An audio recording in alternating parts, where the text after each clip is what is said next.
I will very slowly welcome you to our NPU University. And this class is CL1003.001, Introduction to Parliamentary Procedures. This is the first of three parliamentary procedures courses that we offer. This one is designed to walk you through the basics of parliamentary procedure. I will, at the risk of getting ahead of myself and talking about things that I know Todd will cover, I will simply say that I believe every single person who attends their NPU meeting should take this class, not just chairs, not just zoning chairs or vice chairs, etc. I believe every single person who participates in the NPU system or in their neighborhood association should take this class. I asked a few years ago, we partnered with a different parliamentarian, and he walked us through kind of a demo of what he envisioned for this class. And I asked him in that class, well, what about the NPUs in neighborhoods that are more informal, that are smaller? Perhaps they have fewer people in attendance, or they're collegial, they get along very well, and they don't really need all of the formalities of Robert's Rules of Order, which is a book like this thick, right? What about those folks? Like, why would they have to know all of this stuff when they have meetings that run well? And I will never forget what he said to me. He said, you'll want to apply all of the things that you learn now, so that should there be a reason for you to become more formal, perhaps you've got an item on your agenda that is of a serious nature, somewhat like the four that we've had recently with the tree protection ordinance, the creation of the administrative variance for the tree protection ordinance, the short-term rentals legislation, the party house legislation. Now we've got data centers coming up on the agenda and an MRC density bonus. We have all these big things that could very well lend to more serious discussion, or perhaps some dissent, some disagreement. And it is so important to understand your rights in a meeting and how you can be heard in a meeting using Robert's Rules of Order. So this introduction to parliamentary procedures, I hope, will help all of you, those that are either in neighborhood or NPU leadership, or those that are participants in the NPU process or the neighborhood association process. You'll learn how to make sure that your voice is heard in your meetings. Again, welcome to our introduction to parliamentary procedures, to parliamentary procedures. And I will quickly go over a couple of rules. I forgot to introduce myself. My name is Leah LaRue. I'm the Director of Neighborhood Planning Units for the City of Atlanta. I'm housed in the Department of City Planning, or DCP. I'm joined tonight by some of my colleagues, our manager of our programs team, Kendra Moore. Kendra? Hey, good evening, everyone. Apologies for not being on cam. I have kids all around me, so this is less disruptive. But I'm excited to be with you all tonight and looking forward to the content myself. So have a good evening. Awesome. Thank you, Kendra. And we have Tony, who is our Senior Program Coordinator for Outreach and Engagement. Tony? Good evening, everyone. Glad to be here with you. We also have Dominga, who's the Project Manager on the programs team. Dominga Porter? Good evening, everybody. My name is Domingo Porter. Great to join you this evening. All right. Thank you so much. I didn't see anybody else from our team, but if so, just, okay, great. Wonderful. All right. So first rule, of course, is to please keep your microphone muted unless you have been called on to speak or to answer a question. Please make sure your camera is turned on to receive course credit. If your camera is turned off, you will not receive course credit or credit for attending this course. So if you're taking this for the CPC or for any other reason at all, whether it's, CPC is our Citizen Planner Certificate program. So if you're taking this for your Citizen Planner Certificate or for any other reason at all, you'll need to have your camera on in order to receive credit. We do not validate attendance or participation in these classes except for those whose cameras are turned on. And if you would like to ask a question during Q&A, you may raise your hand to get into the queue, and I'll explain how to do that just momentarily. Last but not least, this is our golden rule. All questions must be relevant to course content. If your question is specific to only you, or if it is very unlikely that other people will benefit from your question or the answer to your question, we'll ask you to hold that question until the end. And if there is time or space available at the end, we will cover those questions. But please note that our contact information will be in the chat, and you can always call or email us with any other questions that you have. If the question is beyond our scope of knowledge, we will certainly pass the question along to the instructor for the evening to get answers for your questions. All right, let's raise those hands by, at the bottom of your screen, there is a button that says react, or reactions, depending on your version of Zoom. If you click on that button that says react or reactions, you will see a pop-up that says raise hand at the bottom. If you click that button, you will raise your hand and you will be in the queue in the order that you raised your hand. Fun fact, because I know I have some MPU chairs in the room or others that help facilitate meetings. When you open participants, at the bottom of your screen, there's a button that says participants. When you open that button, or when you click on that button that says participants, it shows you the order in which people raise their hands. So you never have to guess who went first, who raised their hand first, who's been waiting the longest. The list, and if I could get a couple of our regulars to raise your hand for me, that would be very helpful. Just for this demonstration, I've raised my hand. I was the first one, so I'm at the top of the list. Robert Lloyd was the second one to raise his hand. Jim Martin was the third to raise his hand. Nancy Blywise was the fourth to raise her hand. It is in order in participants, and you can see exactly who raised their hand first. Another little fun fact before we move into instruction for tonight, my final fun fact, a lot of MPUs use the raise your hand to vote. Great idea. We have no issue with that. It's a good idea to use the raise your hand to vote. If you visited any MPU meetings, maybe other than your own, or maybe you do this at your own meeting, you'll hear a good bit of time spent counting the number of hands. Then you have those, curveballs where people use the clapping instead of raising the hand, and then that goes away. And then they're like, well, I thought it was 13 people. Now it's 12 people. Hold on, let me count again. All of that can be eliminated because when you are the host or the co-host, at the bottom of the participant screen, you see the number of people who have raised their hands. Right now it says 2. A minute ago it said 4. But when you are the host or co-host of a Zoom meeting and people have raised their hands, you can see the number of people at the bottom of the screen who raised their hands. One last fun fact, you also don't have to ask people to lower their hands, because when you are the host or the co-host, you can click the clear feedback button and it lowers everybody's hands automatically. All right, I know that's not what you signed up for. I just wanted to add that in because I see folks struggling with that all the time. Next slide is introducing our speaker for this evening. Our instructor for the evening is Todd Crowder, who is a professional registered parliamentarian. If you have in the last, I don't know, year and a half, 2 years, if you've asked me any sort of parliamentary question that required a professional response, Todd is the person who has provided that response for us. He is extraordinarily knowledgeable, so much so that he is now the president of the Georgia State Association of Parliamentarians. And we're very happy to have him as our consultant on all matters parliamentary. So without further ado, I will introduce to you and pass the microphone to our instructor for this evening, Todd Crowder, professional registered parliamentarian. Todd, thanks for being here tonight. Okay, thank you so much, Leah, for that kind introduction. Let me see if I can get my screen shared. Let's see. Okay. Atlanta NPU Parliamentary Procedure Training.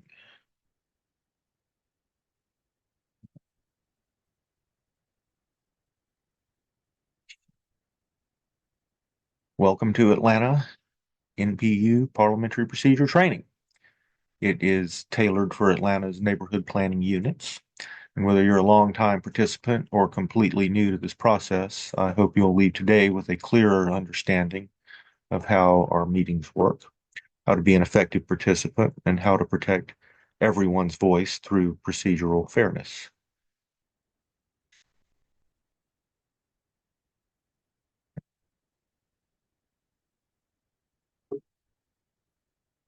What we'll cover today, we'll begin with what parliamentary procedure is and where it came from, then we'll dive into motions, both main and secondary, and the life cycle of a motion from proposal to vote.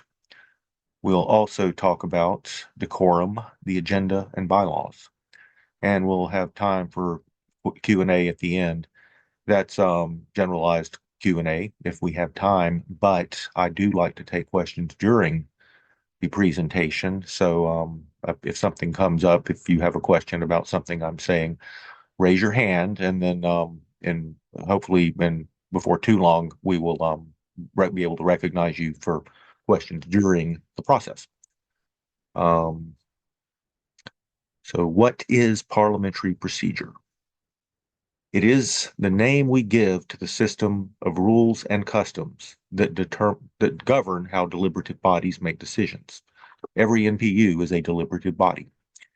These rules ensure that business is conducted in an orderly way, and more importantly, that the rights of all members, majority, minority, individual, absentees, and the organization as a whole are protected. A lot of interests that have to be juggled, but they are all important, and nobody can get swept under the rug. Everybody has rights that get to be recognized. We're talking about a framework that balances efficiency with fairness. It prevents the loudest voice from dominating and makes sure everyone has a chance to be heard. The tradition began in early English Parliament. Well, really, meetings, of course, go back a lot farther than that, but what we would think of as modern parliamentary procedure began in early English Parliament and came to the American colonies with the first European settlers. But it wasn't until 1876, the same year that the telephone was invented, that a uniform guide emerged when Henry Martin Robert published Robert's Rules of Order. Today, the 12th edition of Robert's Rules of Order, newly revised, is widely recognized as the standard, although other authorities do exist. The key point is this. We don't follow these rules because someone told us to. We follow them because they work. They help groups of people make decisions efficiently, fairly, and with legitimacy.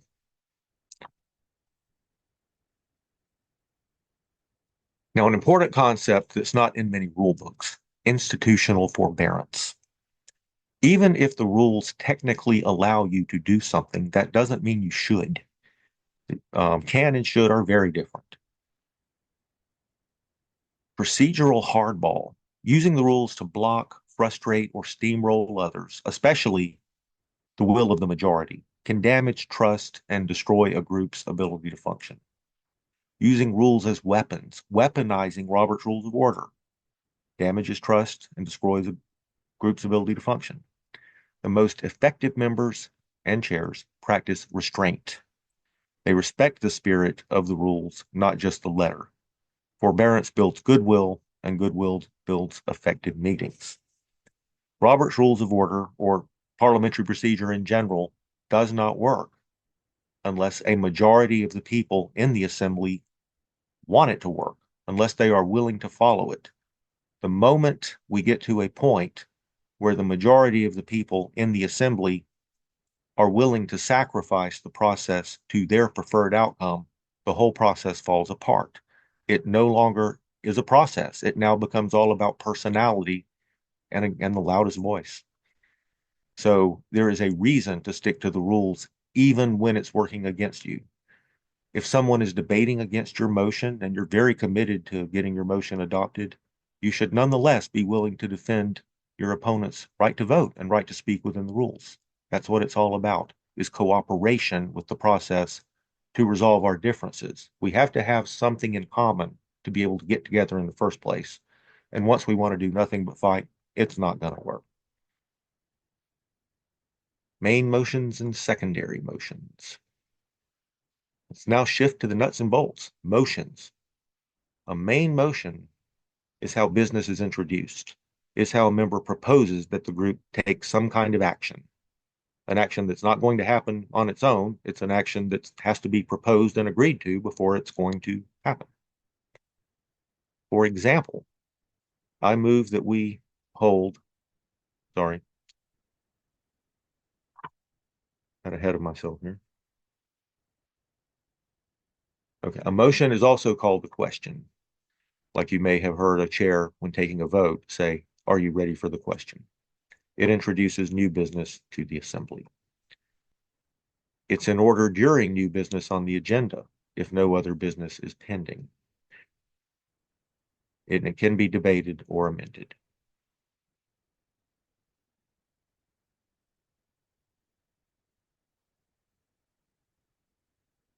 Now, here is an example of a main motion. I move that we hold the training conference at Fedora Conference Center on May 5th. That would be something that the group presumably could carry out, something that is, there's nothing obviously out of order about this. In real life, I would probably encourage someone making this motion to flesh it out a little bit more, like maybe to say who's in charge of it, or maybe put a spending limit on it, that kind of thing. But usually for exercises like today, this is a good enough example to show you what a main motion looks like. It's an idea, a proposal that the group do something. And a training conference is a very common type of main motion for some kinds of groups. Now, secondary motions. When a main motion is on the floor, members can propose secondary motion to affect its handling. Examples include amending the motion,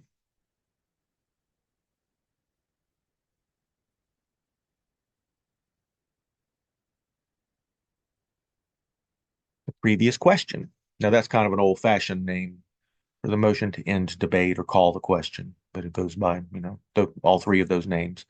It means if there's a main motion that's being debated and somebody and you think there's been enough debate, let's put this to rest and vote on this thing already, then you might move, I moved the previous question, or I moved to call the question, however you want to put it.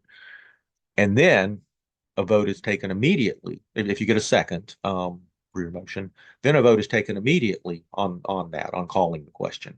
And if it gets a 2/3 vote, then debate stops and you go to the main motion, the underlying motion, and you vote on it. The previous question is to stop talking. Then there's point of order, and that's a different kind of a motion in that it's not voted on, it's ruled upon. It's the kind of motion you make. It's the motion you make when you think something wrong has happened, when you think the meeting, the rules aren't being followed. And so you object to that. You let the chair know that you object to a rule being broken or ignored. When you say point of order, you should usually seek recognition first before you make a point of order. But if it is urgent enough, you can shout it out without being recognized. Shout point of order, and then the chair asks you to state what your point of order is. And then you say what you think is wrong. And then it's important that the chair give you a ruling. He has to rule that your point of order is taken or not well taken. And if it is well taken, he has to fix whatever it is that you were saying is wrong. He has to follow the rule that you were complaining he wasn't following, or that somebody wasn't following. Then there's appeal the ruling of the chair. That's if your point of order is ruled upon, but you don't think correctly.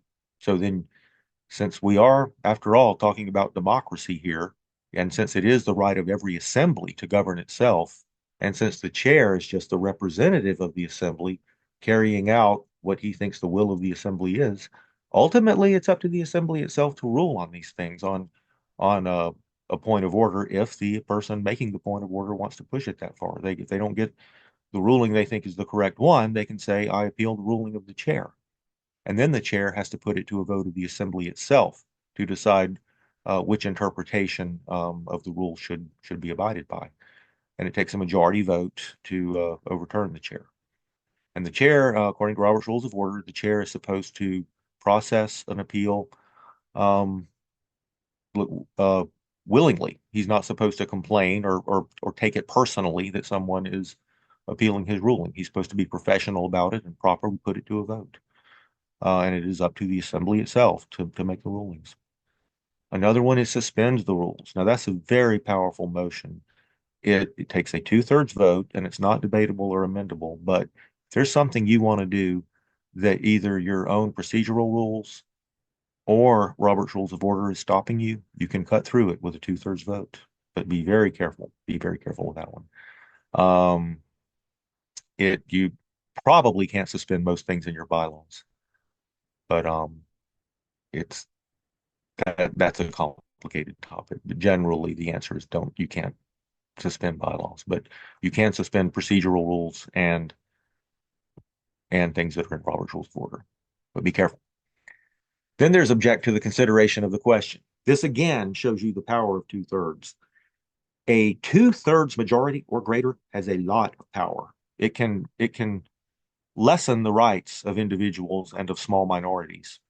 Because that's considered to be so, we're all about rule of the majority here. And when you're talking about two-thirds all agree on something, they can pretty much cut through debate. They can stop a question from being considered at all.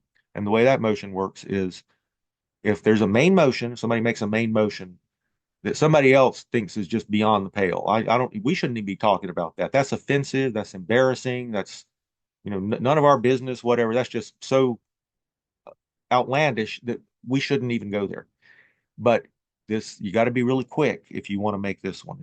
As soon as someone makes that motion, you got to jump up right then and say, I object to the consideration of this question. And this is another time when it's okay to interrupt you because it's urgent, and your window is so small to make this motion, you don't have to get recognized. You can jump up and say, I object to consideration of this question. If you get a second, then the chair puts it to an immediate vote. Shall the question be considered? And it takes at least one-third or over one-third to consider it. If two-thirds or more don't want to consider it, it's gone. And then the chair moves on to the next thing. Division of the question. That is when you have a motion that's actually got two things in it. Let's do A and B. I move that we do A and B. And they actually make sense when taken by themselves. If you separated that motion into two, I move A and I move B, and they both can stand alone rationally, and they both make sense, either one by themselves, then someone can move to separate them into two motions. And it's up to the majority to decide if they want to do that or if they want to consider them together. So see, there's all kinds of, these secondary motions. They are ways of disposing of or of affecting or modifying the main motion. They're ways of getting it to where the assembly wants it to be before it finally gets to voting on the main motion. The main motion is the final thing. It's just after you get everything perfected the way you want it, then you vote on the main motion, and that's your final adoption. Then it's done. But you want to get it all right and the way you like it before you get to a place where you're going to have your final vote on it. Division of the assembly. Now, despite the fact that it's similar in name to division of the question, it is not related. It's division of the assembly is a way of voting. If this probably applies more in a regular room than in Zoom, but if you say took a voice vote, had everybody say, all in favor say aye, aye, all opposed say no, no, and then the chair's not sure. He's like, I'm not sure who was louder there. Somebody might call out division, and then he takes a rising vote. Okay, all the ayes stand up. Okay, all the noes stand up. You could conceivably have a division of a different kind in a Zoom. It would be like if a vote is taken without, so say you could, you do have voice votes in Zoom rooms sometimes. I don't think they work very well, but I see some people doing them. And then if somebody thought it wasn't really determinate who got the vote, they could call out division, meaning the chair needs to now take it a different way, probably by a show of hands. But it would have to translate over because the way it's really defined is for a regular room. Now you have your privileged motions. They are a special kind of secondary motion. They don't relate to the pending business, but they address urgent matters that need immediate attention. And there are 5 of them. These are the only 5. Call for the orders of the day. That is, well, let me read this. I think this is important. Privileged motions do not relate to the pending business, but they have to do with special matters of immediate and overriding importance, which without debate should be allowed to interrupt the consideration of anything else. It's that important. It relates to your fundamental rights. Now, call for the orders of the day. That is one that it's an interrupting motion. You don't have to get recognized. You yell it out if it's in order. That's when the orders of the day, meaning the agenda or whatever the meeting is supposed to be working on, isn't happening. It could be that everybody's just sitting around talking about things that don't have anything to do with the meeting, the weather, or maybe the chair made a mistake and he's on the wrong agenda item. Either way, you ask the chair to get the meeting back on track by saying, call for the orders of the day. And then he's supposed to say, oh, yeah, okay, we're supposed to be on so and so. And then he gets back to what he's supposed to be on. Raise a question of privilege. Now, that one is pretty broad. It's what you do, and it's necessary that there be a broad one like that so that you can object to anything that's affecting your right to participate in the meeting effectively. Like if it's too hot or too cold or too loud, you raise that as a question of privilege. The same thing for recess, that is a privileged motion that allows the assembly to take a break. If there is a motion pending, then recess is a privileged motion. And it usually means you would take a short break, probably no longer than an hour. You might recess for lunch. A convention might recess overnight, but normally a meeting adjourns when it's time for the meeting to be over. It adjourns. It might adjourn naturally, simply when the agenda is completed, and then the chair says that there is no further business, this meeting is adjourned. But when the privileged motion to adjourn is made when other business is pending, a member can, if they get recognized, make the motion to adjourn. It's seconded. There's no debate. And by majority vote, the meeting can adjourn right then, even without completing the agenda. Fix the time to which to adjourn is the highest ranking of all the motions. You can make it when any other motion is pending, and it sets an adjourned meeting or a continued meeting. Like what the word adjourn really means is when you adjourn to another time and place.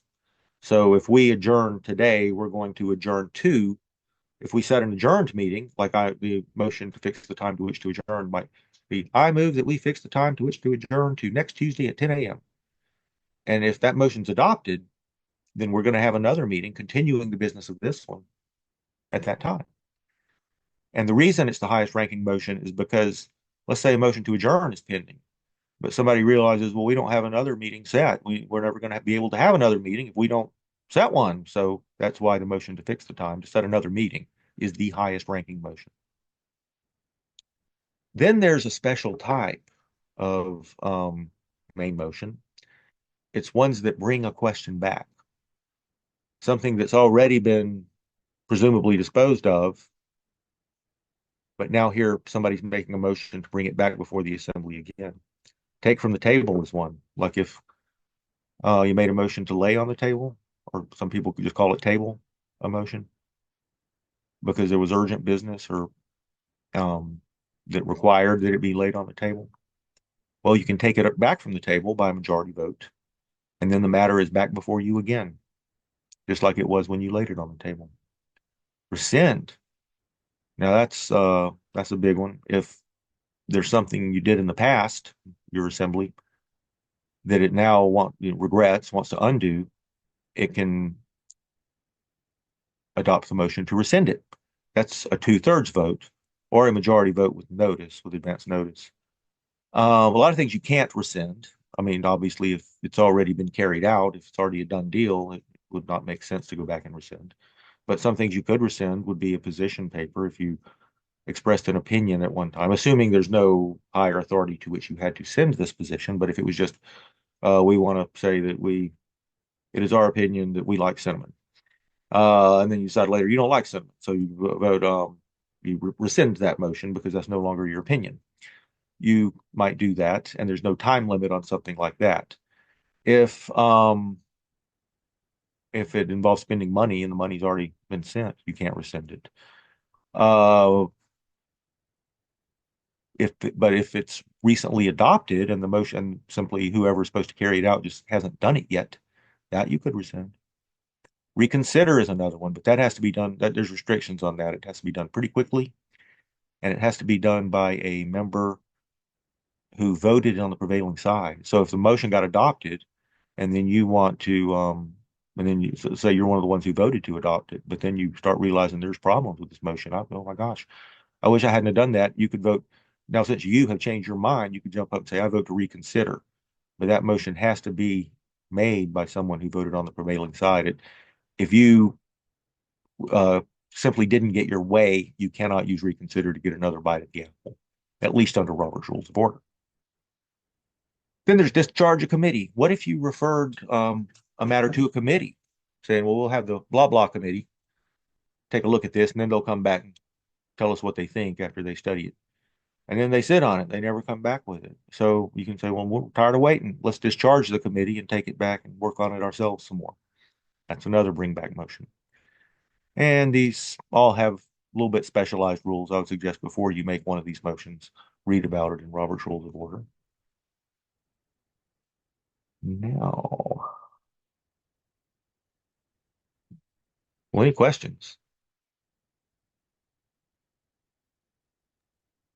You did have one question Okay. in the chat. Mr. Watkins wants to know, are motions unlimited and can they be used to stop a vote? Huh. Um,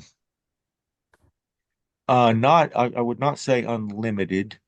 There's no bright line. There's not a, like you can only make 5 motions in a meeting. There's nothing like that. But um, there are restrictions on motion. Like, everything has to be um, relevant to the organization itself, etc. I suppose if someone got up and had a long list of main motions they wanted to make, there's no real as long as they're all, good motions, there's no limit to how many they could make, although the assembly could eventually stop them simply that kind of goes into the other part of the question there.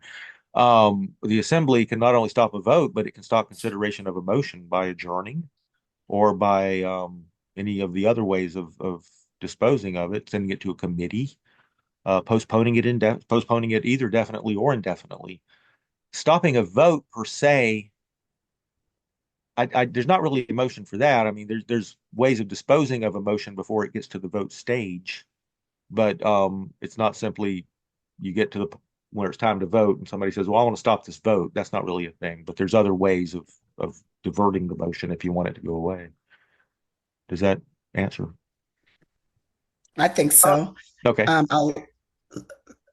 Okay. Leonard, I would just point out if that doesn't answer, just put your hand up and we'll dig back in. Mr. Okay. Scafidi. Hi, Bill. Hi, how you doing, Leah? Thank you, Mr. Great. Cox. Quick question on all these secondary motions. I'm taking that the privilege and everything that we just talked about, bringing it back to the table. Those are all secondary motions, correct? Yep. I'm finding like it in the meetings to do a secondary motion. First of all, do you need a second to your motion? Depends on the motion. So, Okay. Get back some to do, some that. don't. Yeah.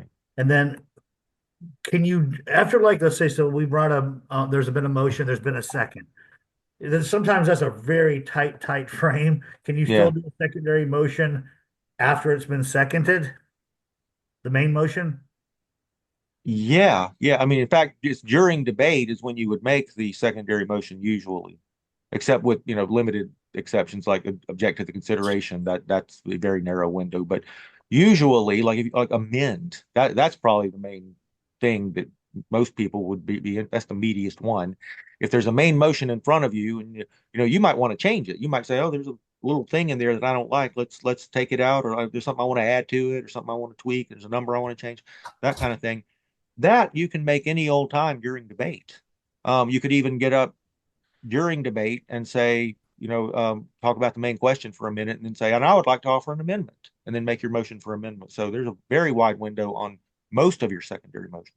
And do those have to be seconded, Yes. be I mean, heard? amend does. Amend Yeah. does. Yeah. Mhm. Which ones, I mean, I know I don't want you to go over every one of them, but Right. if there's one that's commonly used, which we need to know, please share.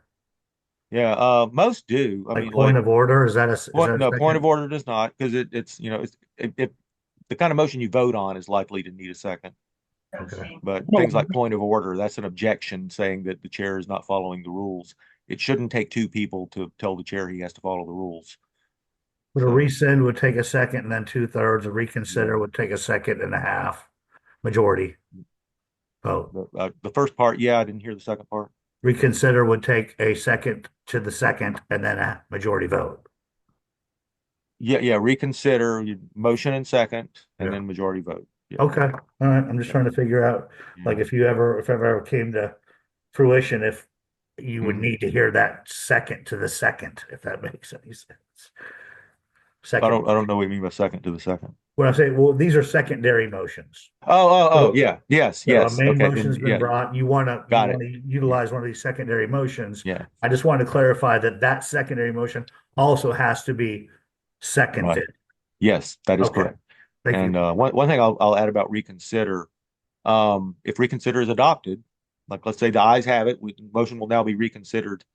It doesn't mean you've un like def gone the other way now. It puts you back to where you're considering the motion again.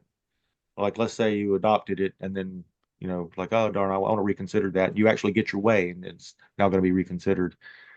It puts you back now in the position of debating the original motion. It doesn't simply wipe it away, like rescind would. Uh Now, Okay. All right. right. Okay. I'm Oh, sorry, there are was you more still questions. answering? Are you still Yes, answering, Todd? yes, I'm sorry. Okay, I go ahead. thought, yeah. Nope, go right ahead. Wasn't there one more question? Oh, yes. I'm sorry. I was asking if Yeah. you were still answering Bill's question, but you're done with that question. I'm done with And that question. Yeah. now we're going to hear a question from Mr. Gordon. So I had a question on the reconsider motion. So you gave some examples on conditions where reconsider is not possible. But what about, let's say you have a presenter, hypothetically speaking, of course, you have a presentation, and then you have a motion to reconsider towards the end of the meeting, but the people in the meeting have changed. Ooh. People have left, the presenter has left. Is that, I mean, can the reconsider be done, or what can the chair be, what can the chair Yeah. do to avoid confusion? Yeah, that it can be done. As long as the quorum is still there. So that's why people need to be careful about leaving if it's going to turn the tide about who's running the show. If you drift out and then the people who adopted a certain motion no longer have the majority in the room, then yeah, the people who now have the majority in the room could easily, well, if they have someone who's changed their mind, you can only do reconsider um, if you personally are changing which side you're on. But if they have that, then yeah, they could undo what you've done. So be careful about leaving, and maybe if you're gonna leave, try to adjourn the meeting before and not leave other people in control. But these are strategic concerns. Thank you. Mhm. All right, I think that's it for the questions for Okay. now. For now, Todd. Yes. Okay. So the making of a motion. Let me get to where I was here. Oh, I'm sorry. There was one other question in the chat. Okay, go ahead. Actually, she just sent me a note saying she had to leave, but the question was, can someone call for the order of the day and stop the motion? No, call for the order of the day is to get back to where you're supposed to be on the agenda. I suppose if you're on the wrong agenda item and about to take a vote, you might stop the vote from happening on the wrong agenda item, which it shouldn't be anyway, but then you get back to where you need to be and then do that. And then eventually you're probably going to get back to the thing you tried to get away from if it's on the agenda at all. That wouldn't be a way to stop a vote. That would be a way to get to where, to correct a mistake on what agenda item you're on. And Mr. Watkins has raised his hand with the question or a follow-up of the previous question. Mr. Watkins? I just want to be clear that when you call for a motion and it's seconded and you go into debate of that motion, if someone says, I want to offer an amendment to the motion, do you have to take that amendment or do you then vote on taking the amendment to that motion? No, well, say take the amendment. If by that you mean consider it, Right. no, you don't vote on considering it. So what the way it goes is somebody makes a main motion and y'all debating away on it, pros and the cons, you're getting up speaking, I like this motion, I don't like this motion. Then somebody gets up and says, I move to amend it to strike this word and put that word in. Then now, and if he gets a second, that motion has to get a second, the motion to amend. And then if it does, then the chair says the motion is now on amending the main motion by striking A and inserting B. And then now the assembly debates on that. So there is no vote taken on whether or not to consider the amendment. If it's made, if the motion to amend is made and seconded, it is considered. Okay.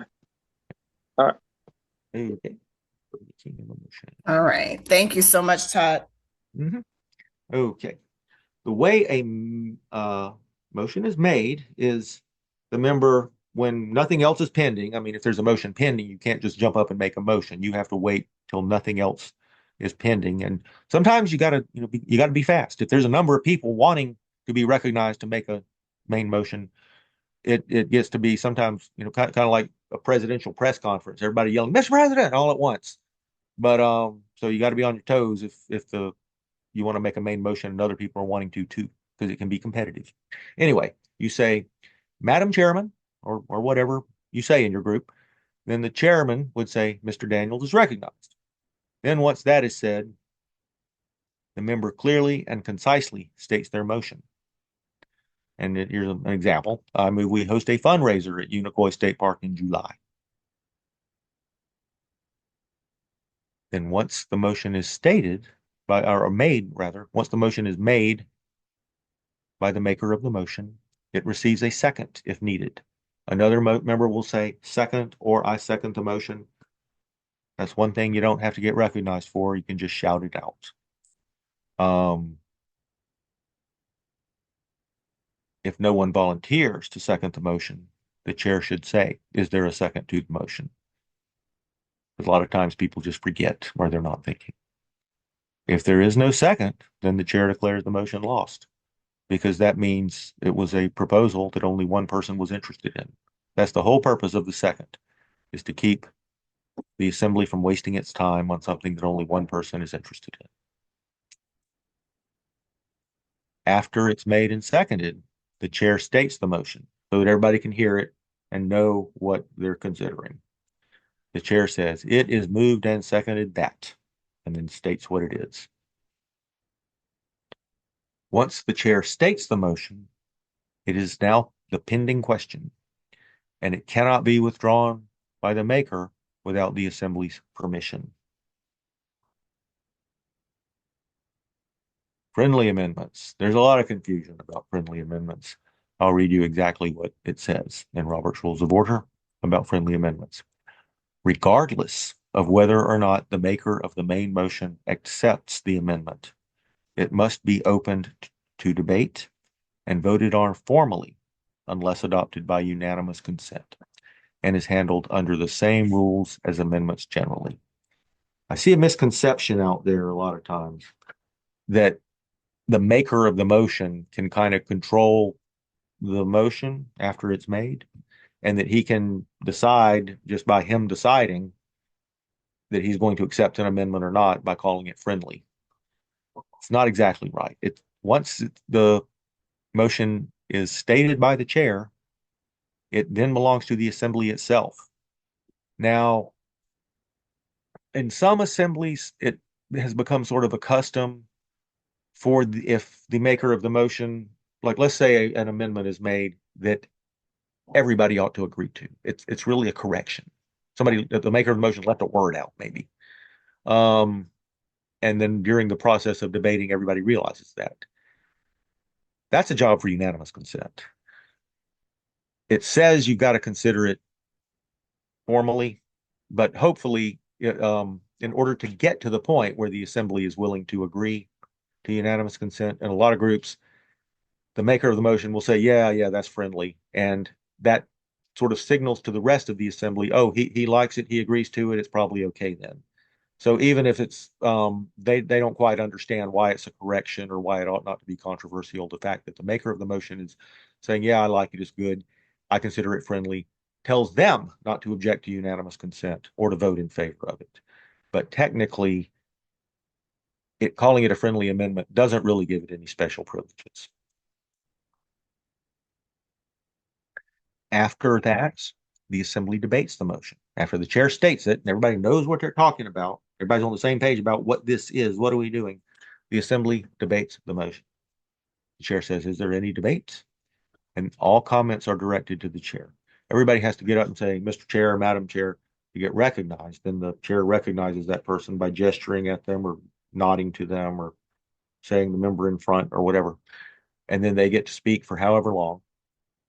Under Robert's rules, it's 10 minutes per speech, but I hope you have a rule that makes it less than that. That's too long. All comments are directed to the chair. Now, what that means is you don't talk directly to another person. If you think somebody made a bad motion and then you get to recognize to speak against the motion, you don't say, that motion you made is terrible. You can't talk to people that way. You're not even supposed to say you. You would say, you're supposed to talk to the chair. And you don't say you to him either. You call him the chair. You speak in third person. You say, Mr. Chair, I believe that this motion is not a good idea. I believe it would be detrimental to the NPU. That's how you talk. You talk about the motion, not the person, and you talk to the chair. You tell him why you think it's bad. Even though you're saying it out loud for the benefit of everyone in there, you say it like you're talking to the chair. That keeps things more polite and it makes a fight less likely to break out. The maker of the motion gets to speak first. He's the one who made the motion, so everybody probably wants to hear, him talk about his idea. He's the one who came up with it. He ought to be the one to explain it. So after the chair says, is there any debate? He probably looks in the direction of the maker of the motion so that the maker of the motion can seek recognition because they both know it's his turn. Then the chair alternates between views for and against the motion. That's not a hard and fast rule because you may not always have somebody on each side ready to speak. But if you do, you're supposed to try to alternate between pro and con so that give both sides a fair shot. Debate must be germane, relevant to the business at hand. And the chair is supposed to be paying attention the whole time someone is speaking in debate to monitor that so that if someone goes off topic or just wants to start talking about things in general or give you the story of their life, the chair can stop it. It's a sort of a game of finessing people. You got to be polite and let people, not do it in a way that they won't take it personally, and ask them to please, we got limited time here. Please, let's try to stick to the topic. Thank you. After debate runs out, if there's no more debate, or if the motion to close debate is adopted, then it's time to vote. It could run out just by chair says, is there anyone else who wishes to speak in debate? No? Anyone? No? Hearing none. Okay, then we will now move to a vote. Sometimes I've seen chairs think they have to get a motion. Oh, would anyone like to make a motion to call a question? No, that's a waste of time. Don't do that. If there's no one else trying to debate, that's your answer. Okay, then we will now move to a vote. And then the chair explains the method of voting, however you're going to do it. Voice vote, secret ballot, rising vote. So if you're in a Zoom room, say show of hands, say real hands or virtual hands, or maybe both are okay. I've been in rooms where both are okay. And ask people to keep their hands up till they're counted. A lot of times people lower their hand and then you can't count them because they keep moving. Then the chair announces the results. And this is very important. And sometimes I see it omitted, but it's got to happen. For one thing, the secretary needs to hear it so the secretary can know what to write down in the minutes. But the chair announces which side has the votes. Wait, let me go back to the chair takes the votes. I'm going to use voice vote, even though that's probably not how you're going to do it, just because it's a good illustration. The chair says, all in favor say aye. Aye. All opposed say no. No. And then the chair says, the ayes have it or the noes have it.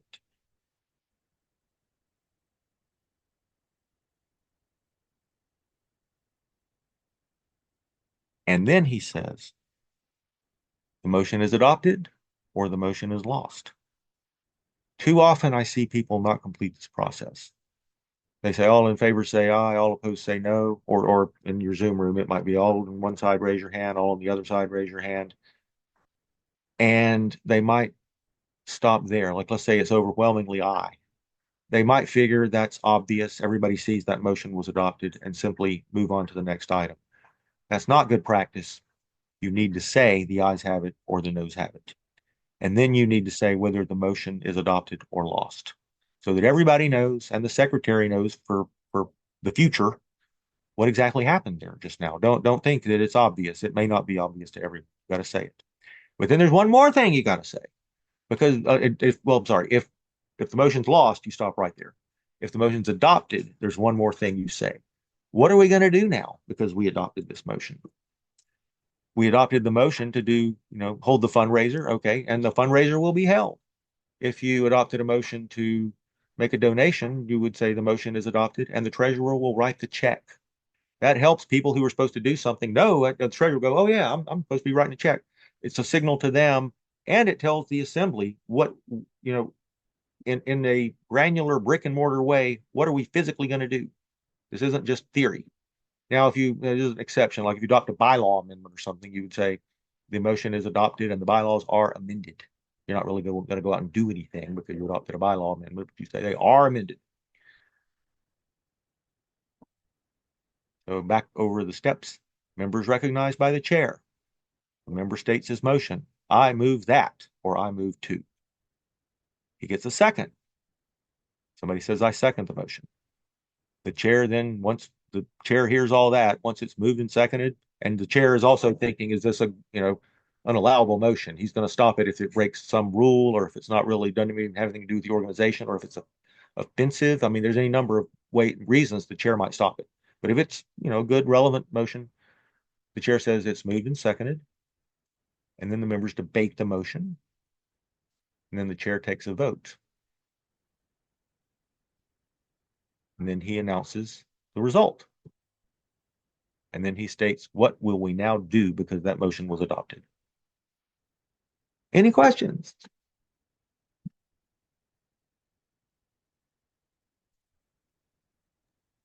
I don't see any hands. Last call for questions on that section. All right, no questions. Okay. Let's see, decorum.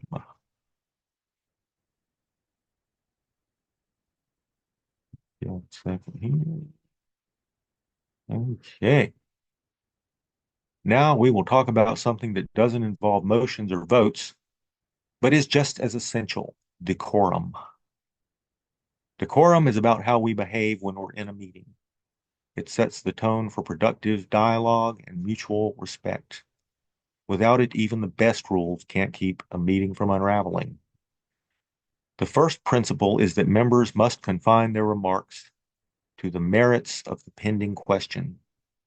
That means staying on topic. Your remarks must be germane to the motion. That means on topic. Germane. That's what germane means. It's the parliamentary word for on topic. If the motion is about hosting a community event, comments should be about that event, not about other projects, past mistakes, or personal grievances. This keeps the debate focused and efficient. Members must refrain from attacking another member's motives. It's okay to say, I disagree with that motion because it would cost too much, but not, you only want this so your friends benefit. Questioning motives crosses the line into personal attack, and it is the chair's duty to stop it immediately. We want spirited debate, not personal squabbles.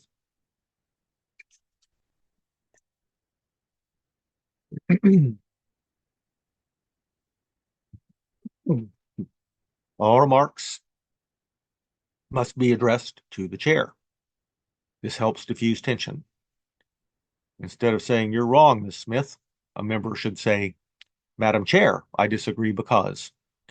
It's a subtle shift, but it keeps things simple. Civil. Members should avoid using other members' name. Now, that one is probably one of the most difficult ones to follow 100% of the time. And as long as everyone's getting along and there's no conflict, it's not the worst thing in the world to slip away from that a little bit. But if things start getting contentious, the chair should strictly enforce that. Because when you start talking to people by name or addressing other members directly in general is when decorum starts falling apart. If you say the previous speaker instead of John, that prevents the debate from feeling like a confrontation between individuals. It's about protecting the atmosphere of neutrality and respect. Now, this one, members may not speak adversely on a prior action that's not pending. This one is probably the easiest one for the chair to miss because it doesn't necessarily sound rude, but you're not supposed to talk negatively about prior decisions. There was a decision made last month and it's not currently on the floor for reconsideration, then it's not up for debate today. Even if it's similar to the motion on the floor now, you don't speak against it because it's been adopted as the policy of the body, which you're a part of and you're supposed to be on board with. This rule protects the group from rehashing settled issues and undermining decisions that have already been made. Now, here's a catch-all. So we can't think of every little thing that somebody might do to disturb the assembly. So this one is a general rule that you can't disturb the assembly. That would include whispering, side conversations, loud reactions, or walking in and out in a way that distracts others. Everybody deserves to be heard without distraction. Now let's talk about the chair. The chair has a special role to remain impartial. The chair does not take sides, does not enter into debate, and ensures that all members follow the rules of decorum. When the chair sets the tone by modeling impartiality and civility, that encourages everyone else to follow suit. I will add that in a small board or a committee, this does not apply. The chair can debate and vote. They can, in fact, sometimes are the most active member. But I'm talking about an irregular assembly, like the NPU itself, not a board or a committee. Decorum is about respect for the group, for the process, and for each other. It's not just about good manners, it's foundational to democratic decision making. If the rules of order are the skeleton of a meeting, decorum is the muscle and skin that make it work smoothly and humanely. Now, agenda. Hey, any questions on decorum or anything?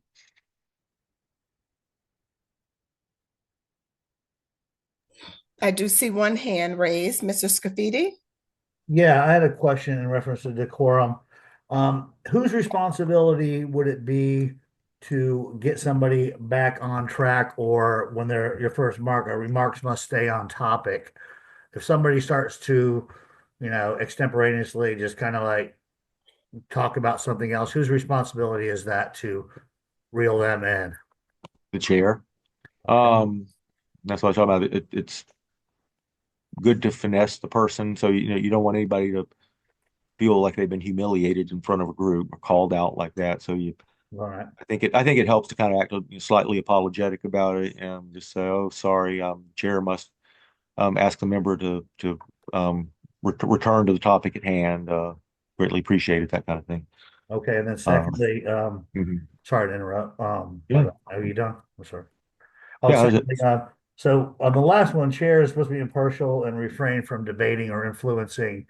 Um, what do you do if that happens?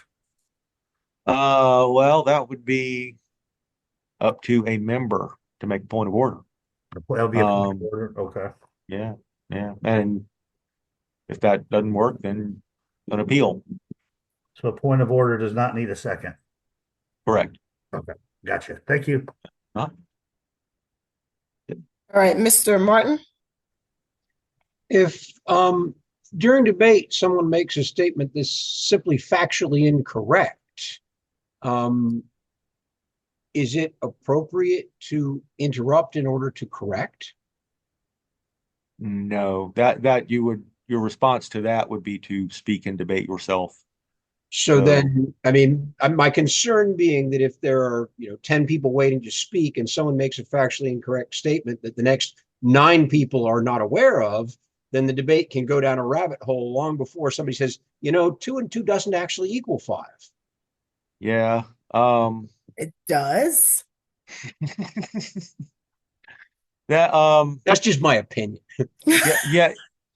I disagree. There are, I mean, there's not really, you can't make a point of order about a factual matter in debate like that, but there are things you might try. Like there is, request for information, a strategic use of that might help in that situation, but it's going to depend on the precisely what's going on. But, there is a motion called request for information, which is where you can ask the chair a question.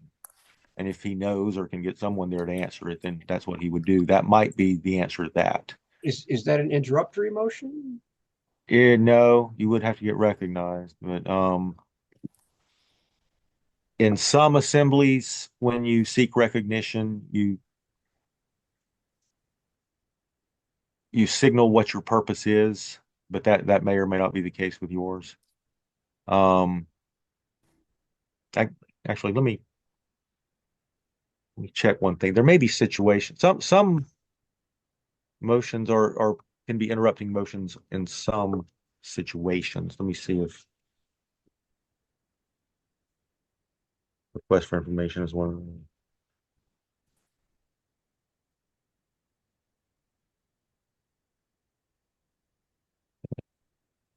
That's a great question, Mr. Martin. I like that question. And I've seen it happen tons and tons of times. Oh, And it's usually me sitting there like, oh my God, no, that's not true. That's not true. That's not true. Does anybody hear this? That's not true. And then just kind of sitting there like, that's not true. 2 + 2 is 5. Would that be the objection to consideration of the question? Just curious. No, I think objection. Well, I'll let Mr. Crowder be the instructor here.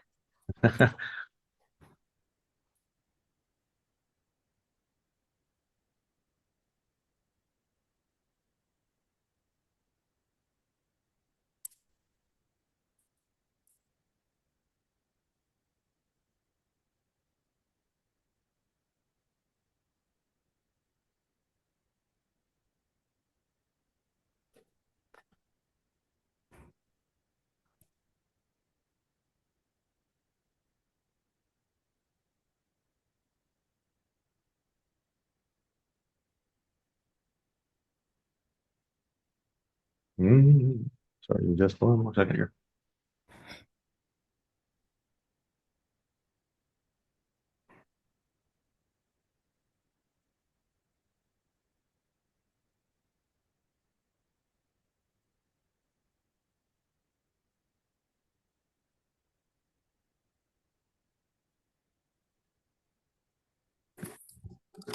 It might be if it's urgent enough. So I'd try it. If I were you, I'd give it a shot and see if I can get, that'd be my strategy. But and even if it's not technically a point of order, if someone is engaging in a deceptive practice, you could attempt to make a point of order, even if just and see if you can get the chair to rule on it, even if you're ruled against. That might have been enough to get the truth out. There's not really a guide. You're not going to really find a guide for that situation in RONR, Robert's rules, but I'm kind of thinking what rules you might be able to come at it with at least halfway credibly.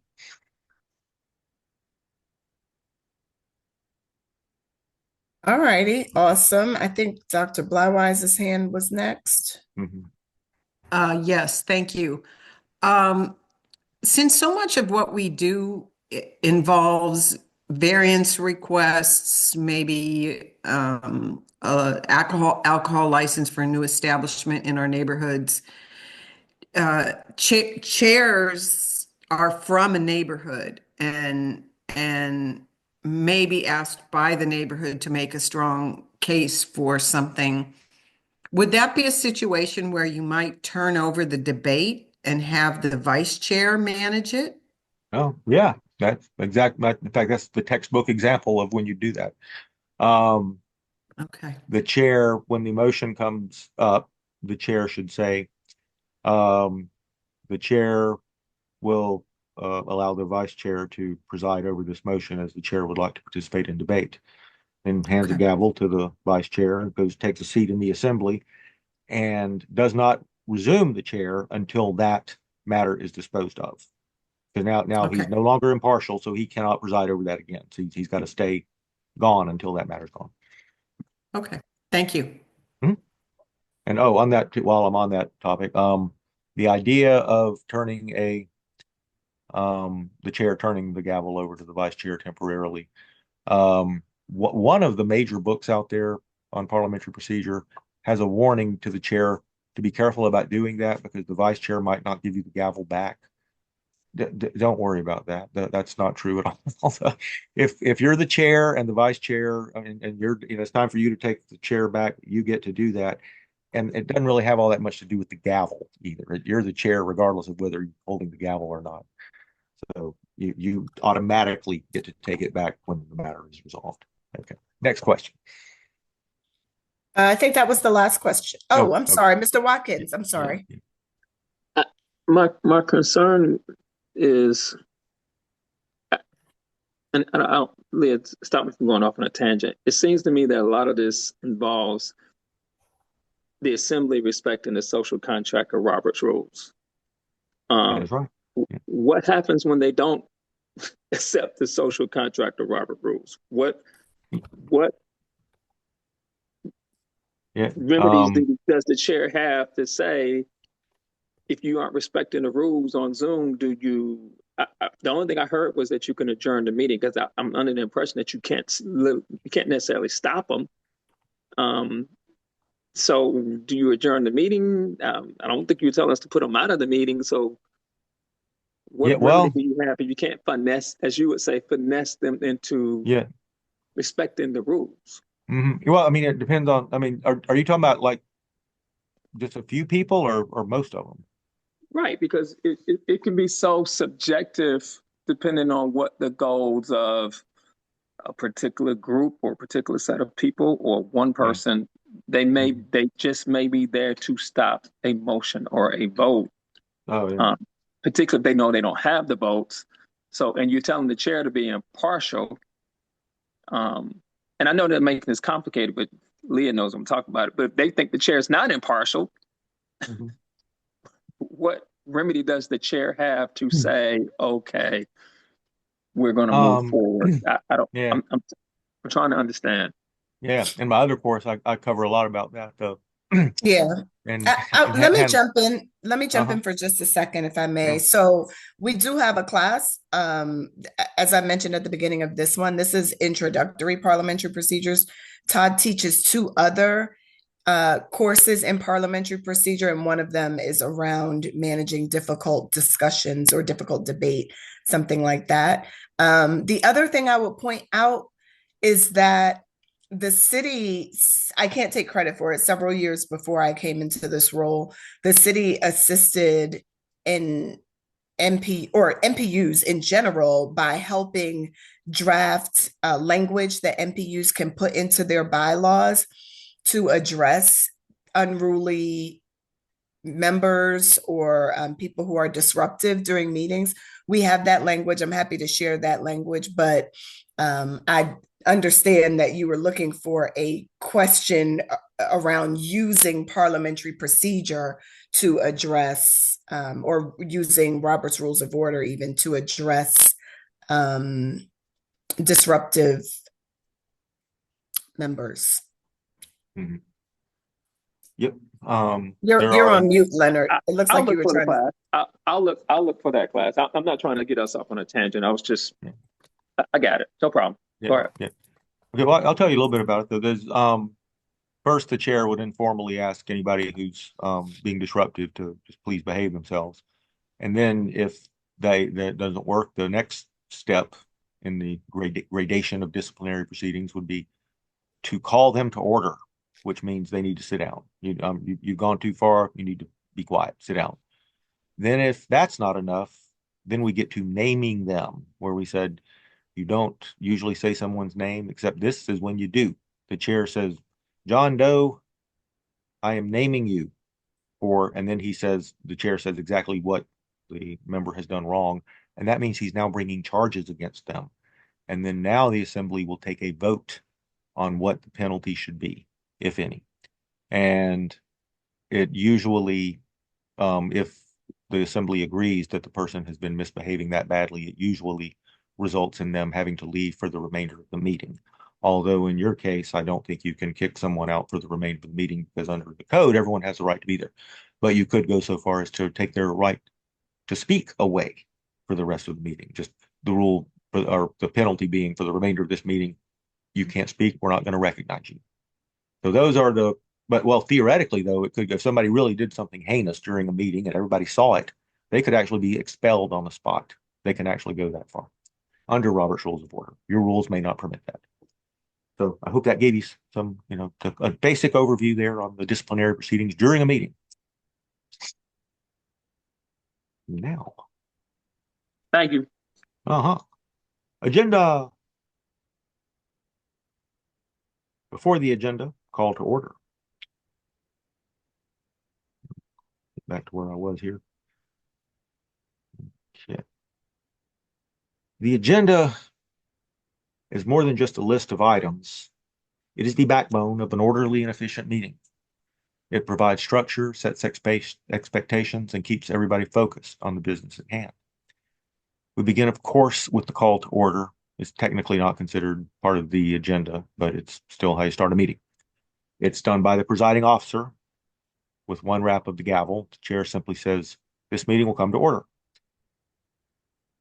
Before any business can be conducted,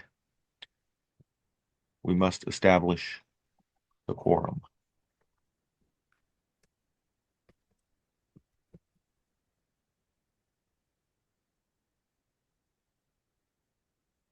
The minimum number of members required to make decisions on behalf of the group.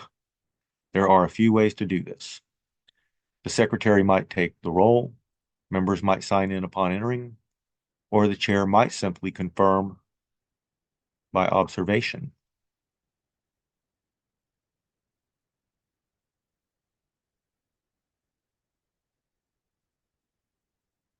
If there is no quorum, the group may not conduct substantive business, although it may take limited procedural actions, like taking actions to try to get a quorum, or taking a recess, or setting a time to which to adjourn. Remember, I talked about that, the highest ranking motion.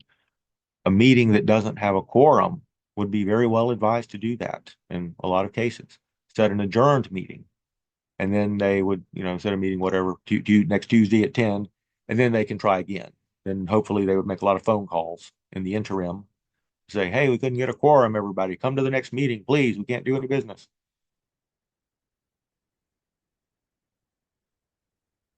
Now, adopting the agenda. Next, the group adopts the agenda. President and secretary draw up the draft agenda. But that draft is just a proposal. At the beginning of the meeting, usually one of the first items on that list is adoption of the agenda. At that moment, members may propose changes, perhaps to add or remove some items. Once adopted, the agenda becomes binding, and changing it later or deviating from it requires a 2/3 vote. The standard order of business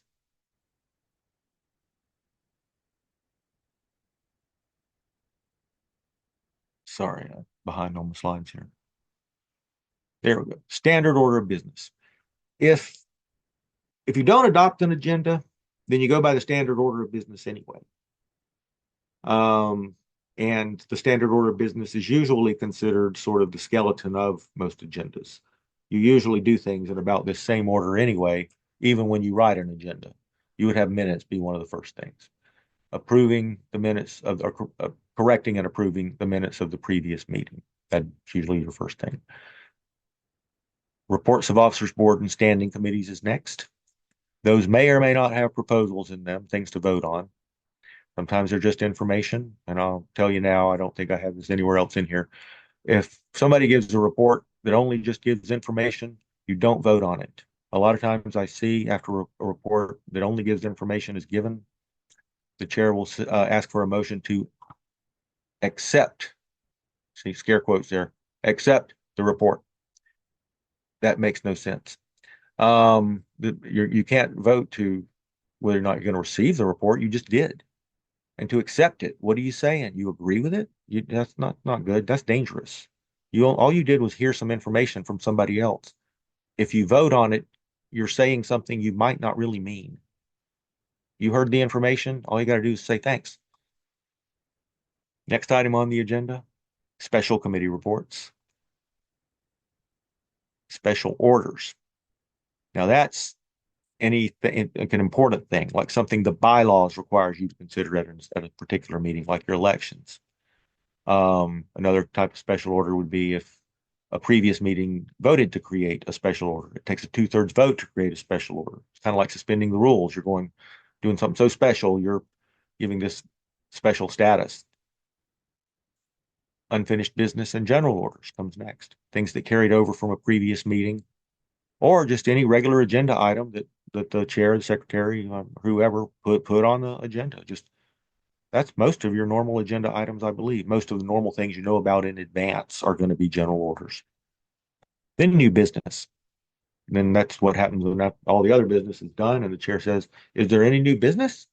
And that means stuff that's so new that the chair's not even expecting it, doesn't even know about it in advance.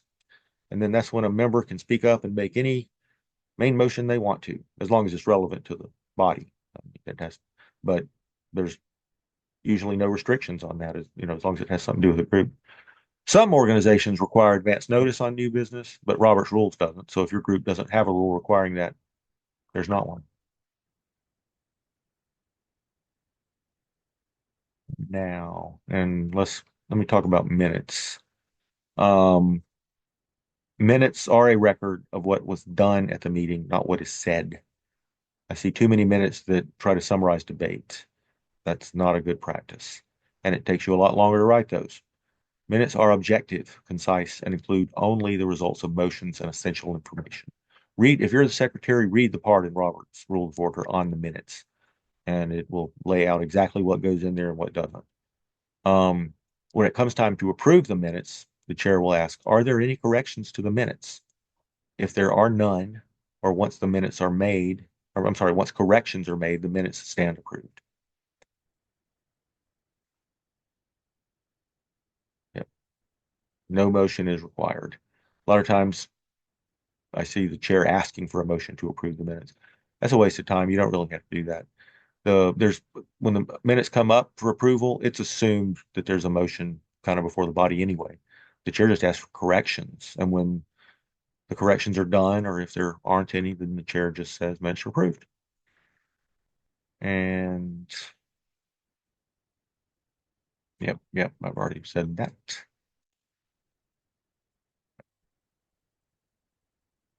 So these are the things that are part of your unfinished business and general orders.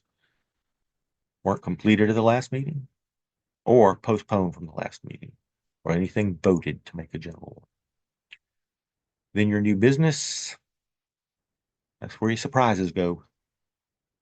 And if you're a member, not an officer, just a plain old member wanting to make a motion, this is where you throw in your motion. And new business isn't usually introduced as a main motion. Now, here's some other possible agenda headings. Some organizations like to have these. You can either throw them in during the agenda approval process, or you might have a rule that requires that you always have them on your agenda. It's always a good idea to put adoption of the agenda in, because if you want to adopt it, because that's how you make your agenda binding and official. Otherwise, it's not really official, and the chair doesn't go by it. Announcements. Usually at the end of a meeting, even if a group has voted to adjourn, I usually see the chair say, okay, voted, motion to adjourn is approved, but hang on, I got an announcement. Every meeting ends that way, just with announcements. So you may as well put it on the agenda. Good of the order. That's something some groups have and some groups don't. It's like open forum. It usually comes at the end of the meeting, and it's a way to just discuss the group itself, not to make without a motion pending, just to get something off your chest or state how you feel about the work of the group. I see lodge type groups and fraternal type organizations being the ones who do this the most. I can see in a politicized or polarized organization, it would be a recipe for conflict. But that's up to the group. It fits some groups and it doesn't fit some other groups. It just depends on what you think is right for you. In the program, if you have a speaker or some entertainment, guests come in to give you some info, then that would be the program on your agenda. And then adjournment. According to Robert's rules, the adjournment doesn't go on the agenda unless you're setting a specific clock time for your adjournment, and it does. And that's the agenda. Anyone have any questions on that before I go on to bylaws?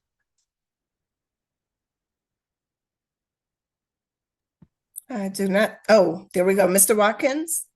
So just to be clear, depending on your bylaws, you may not get to everything on your agenda. And if you don't get to everything on your agenda, if there's a time limit, you just move it to the next meeting, Leah? Because Hold sometimes on. we get stuff that says they have to be voted on that day.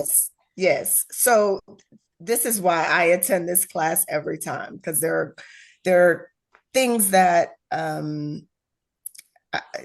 that just require a response from the city and not just from the parliamentarian, or not only from the parliamentarian. I will say this: the dates that matters for voting will move forward at City Hall are usually included on your agenda. So if an item is going to the ZRB on April 6th, that will be included on your agenda. And that is to let you know that whether you vote on this tonight or not, this item will be heard by the ZRB on April 6th.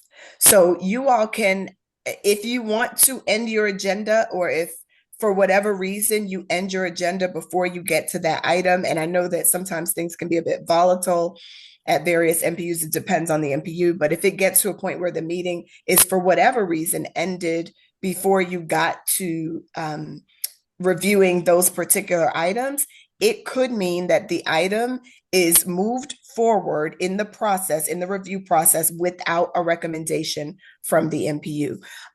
You could also certainly consider other options like holding a special meeting, which we usually recommend that people do that as sparingly as possible. We don't want people holding special call meetings every month, or a meeting, especially when what happens a lot is that the presentations, MPUs will take a lot of time on presentations, or take a lot of time on city departmental reports, or on all sorts of other things. And then when it comes time for the reason that you've gathered together, which is to review planning related items or other areas where you're making a recommendation to the city, there's no more time left to do that. So it gets bumped. If you do that, it just means that the MPU is not making a recommendation, or that you'll meet again before the hearing date.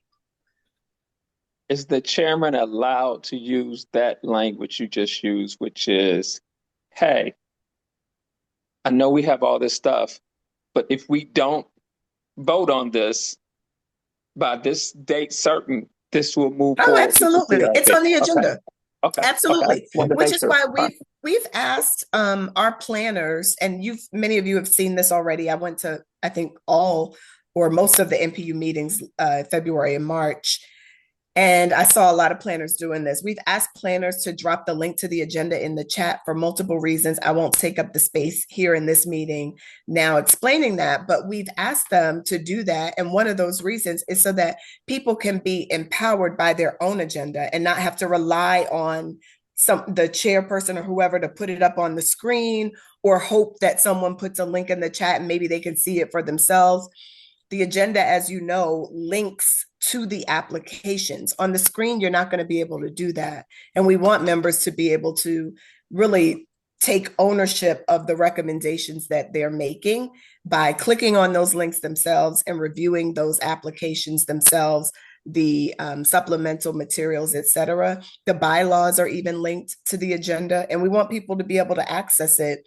So you can absolutely tell them that, hey, if you look on your agenda, you'll see that the hearing date for this application is XYZ. So we have to vote on this tonight. We're not calling a special meeting, or, we're going to vote on this tonight. Yeah.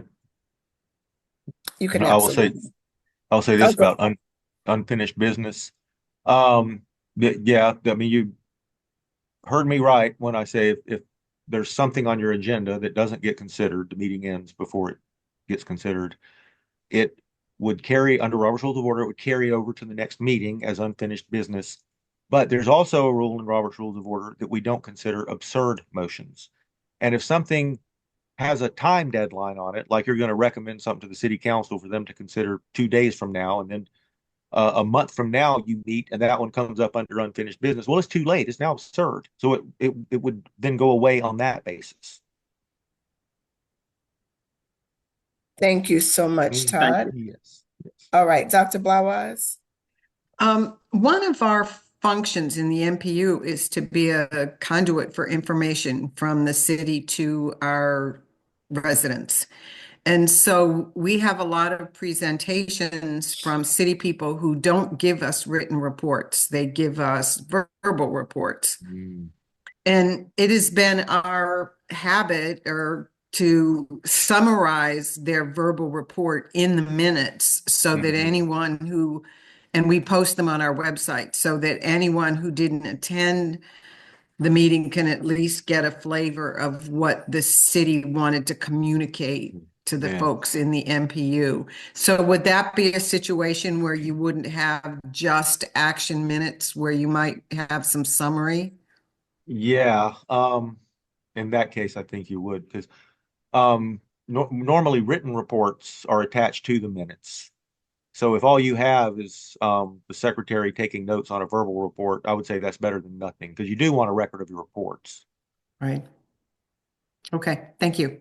Yes, speaking in debate is on a motion is what you don't record. Right. And you can ask and I'm really saying this for the benefit of others more so than Dr. Blauwise, who's been in the game for a bit, but you can ask city departments and other representatives to submit a written report. You can absolutely do that.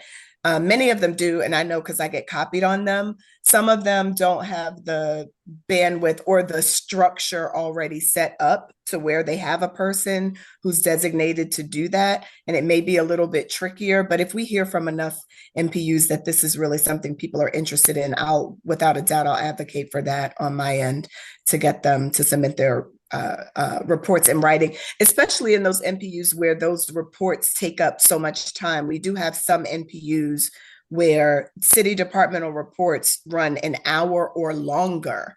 In some MPUs, it's longer, literally longer than an hour just on the departmental reports. And then somewhere around 8:30, you then get started on your matters for voting and presentations and all the other things. So you do have some options there, just FYI to everyone else. All right, Ms. Sims, Ms. Sims, did you still have a question? No. No. Thank you. It was answered. Okay, wonderful. All right, that's it, Todd. Oh, all right. Bylaws. Bylaws are the backbone of an organization's governance structure. They are not just guidelines, they are binding rules that define how the organization operates and how decisions are made.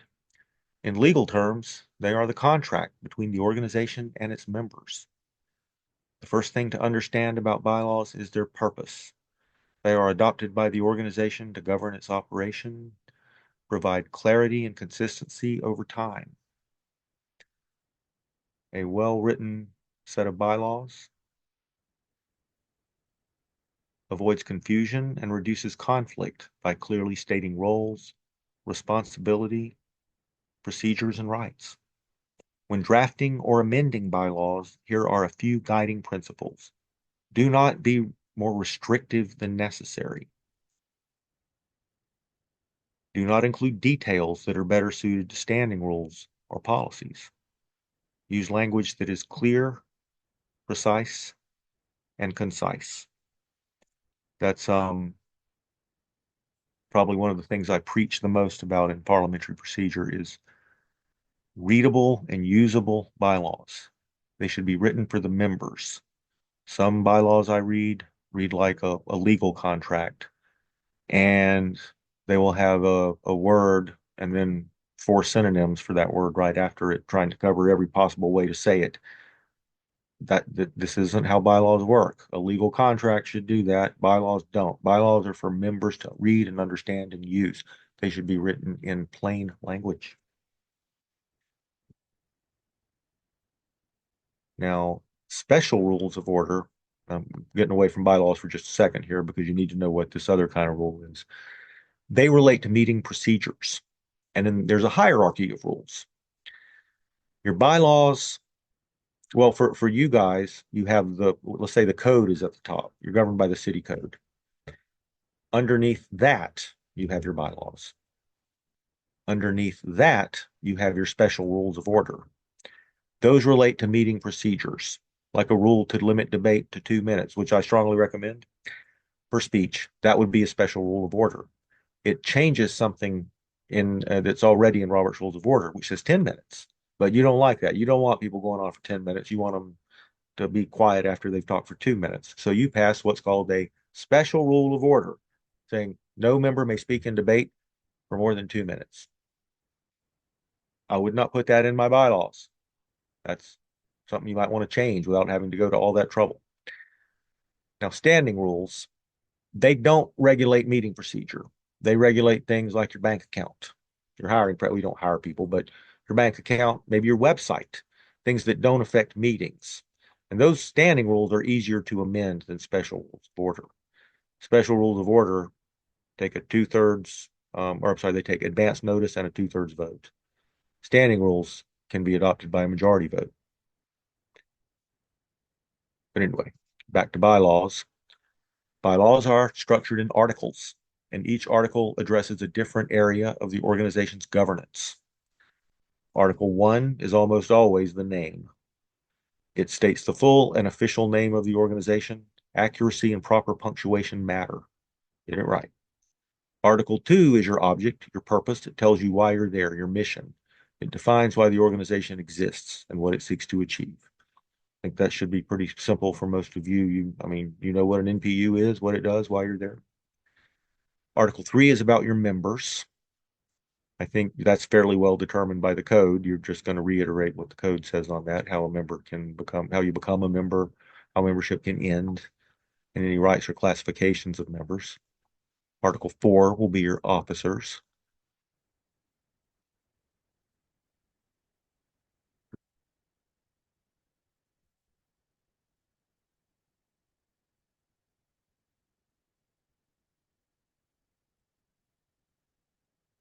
You'll define each officer role, president, vice president, secretary, treasurer, any others, and you'll address their qualifications, duties, term lengths, term limits, nomination and election procedures, and how vacancies are filled. So that's a lot on officers, and that's not going to be intuitive. You're going to have to decide how you want all those things to be. Here are your possible officers. President and secretary are required for all organizations. You can't have meetings unless you have someone to preside over it and to record what's happening. You should have a vice president to fill in for the president in case they're not there. People do get sick. You might want a president-elect. If you do have a president-elect, you probably should not have a vice president. President-elect would do the functions of the vice president. Also, they would be training to become the next president. If you have a president-elect, you don't elect a president. You elect a president-elect who serves in that capacity so that they have 1 year to get ready to be president. Some organizations like to do that, some don't. It just depends on the organization. Don't do both, though. That's confusing. Secretary, treasurer, sergeant at arms. Got to have a secretary. You got money, you need a treasurer. Sergeant at arms, you may or may not have. Some organizations like to do that. It's the person who's in charge of keeping order in the room. While the chair is up at his station, up at the dais, presiding over the meeting, he is in charge of the meeting and can certainly keep order from where he is. He tells, he's the one enforcing discipline.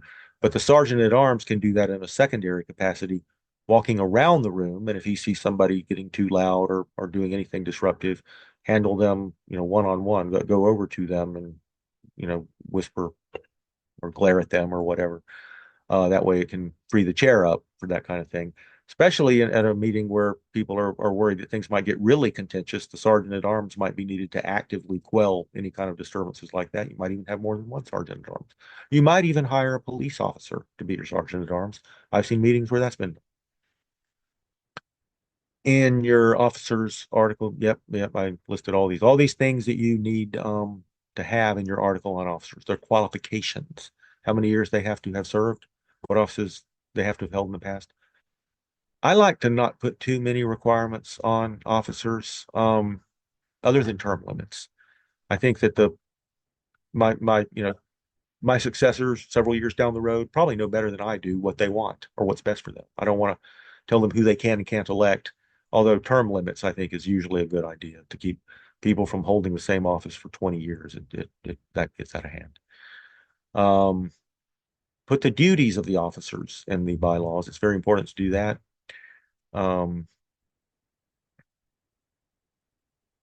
You can, if you look in Robert's Rules of Order, most of the duties of the president, or all the duties of the president, have to do with running a meeting. So you can simply cover those by saying the duties of the officer shall be as defined in the adopted parliamentary authority, and then name any others. And don't omit one because it might imply they don't have to do it. Have how they get nominated for office, whether it's from the floor, nominating committee, or another method. Have the method of voting, the way you elect officers.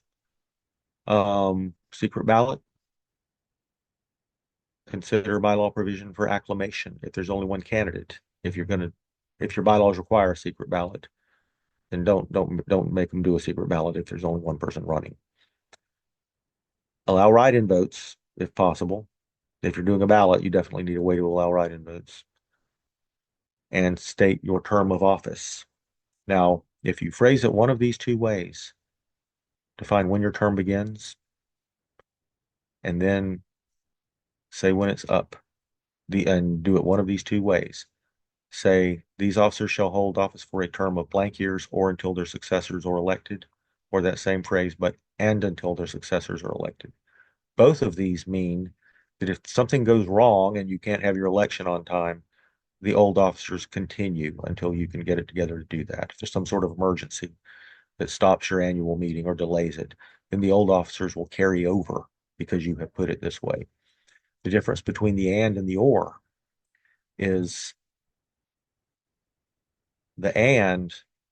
Now this is not intuitive, but this is what this means. This is very well spelled out in Robert's Rules of Order. If you say and, your officers cannot be removed unless you hold a formal trial and disciplinary proceedings. If it says or, you can vote them out with a 2/3 vote for no reason at all, other than just you decide you want someone else. I say allow suspension of term limits by a 2/3 vote. Term limits are good, but I like an escape clause. Your method to fill vacancies should be in there. Be very clear. Don't be ambiguous. Make it clear who gets to fill the vacancy and how. In meetings, the meetings article, spell out the day of your regular meeting. Probably not the time, though. If you have a board of directors, it might be wise to let them decide what time it is and put what the requirements for your annual meetings. If you're going to allow special meetings, be very clear about what it takes to call one. If you're going to allow meetings to be canceled, be very clear about that procedure. Who decides and who do they notify? Quorum. It needs to be realistic and a representative number to conduct business. It should be stated as a number or as a percentage of the membership. I prefer a number so you can just look around and see we have a quorum. Anyone can look around and see we have a quorum or we don't. Otherwise, you're going to have to ask the secretary, how many members do we have right now, and do some math, and the secretary might not be there. Notice requirement for a called meeting. How far in advance must it be given, and by what method are the members notified? These are important. If it's not spelled out, then it's guesswork, and that's ambiguous and dangerous. Specify the board's composition in the board of directors article, the number of members, qualification for membership, manner of election. Define the power of the board. Very, very, very important. It's usually just a sentence or two, the grant of power, but be clear, or if you're giving the board the full power to run the organization, or if you don't intend to do that, say so. State their power is limited to whatever. And then the rules by which the board is required to conduct its business. Say when they meet, or how they decide when they know who, maybe if the chair can call it, say that, and who they notify. Say what the quorum of the board is, unless you intend it to be a majority, because that's the default. Your standing committees, name them, and I would recommend creating a provision for establishing additional standing committees so you can establish more standing committees without having to amend the bylaws. State how special committees are created. Delineate a parliamentary authority which would govern in areas not covered by the organization's bylaws. There are two. I recommend either one of these. You are not required to adopt a parliamentary authority. NPUs are not required to. I advise you to adopt one of these two, though, because it would be very, very difficult to come up with a set of rules on your own that's comprehensive enough to cover all the situations that these books do. In your article on amending the bylaws, describe the amendment process and the advance notice required.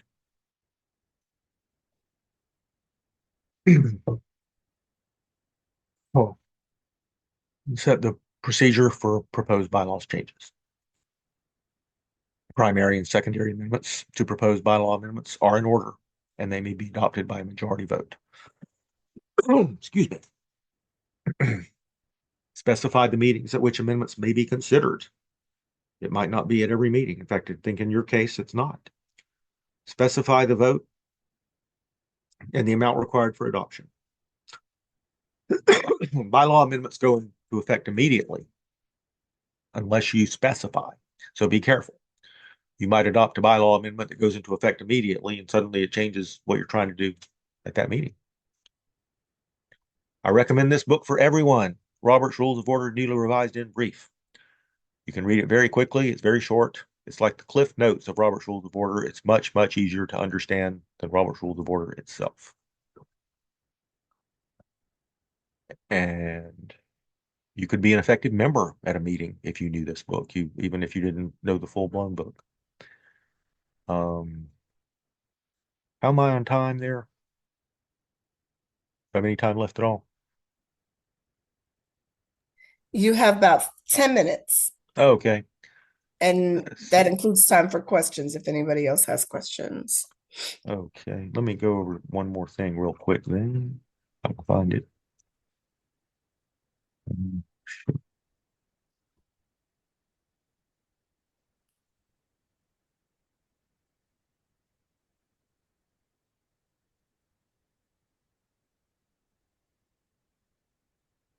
Okay, I was going to mention a few common errors that I've seen in bylaws that I've worked on.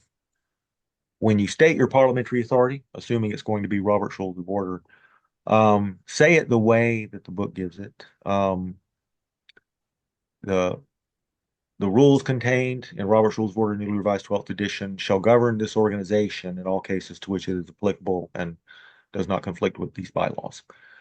It's very important to say that it governs this organization, not merely say the meetings of this organization, because there's all kinds of things that Roberts governs about your organization that aren't necessarily things that happen within a meeting. For example, if there's a disciplinary process, the officers are supposed to informally contact the person who would be the subject of this process behind the scenes. They're supposed to do it outside of a meeting. Well, if you're adoption of the parliamentary authority says the Robert's Rules of Order only governs your meetings, then does that happen or not? So don't limit it to just meetings. Say it governs the organization. Um, it, don't feel like you need to define majority in your bylaws. Robert's Rules of Order already defines that, and a lot of times it's defined wrong, like 50% plus one. Please, nobody ever say 50% plus one. The definition of a majority is more than half. Simple, elegant, more than half. That's precise. 50% plus one is not exactly right, not in all situations. Don't feel like you need to define parliamentary terms in your bylaws. Roberts takes care of that, and you might be off a little bit, and then that creates ambiguous situations. Be careful of using ambiguous phrases like in person. If you say in person, say what you mean by that. If you say that the vice chair performs the duties of the chair in the absence of the chair, you probably just mean meeting related duties. So say in case of the chair is absent from a meeting. Otherwise, like the vice chair might start signing checks. If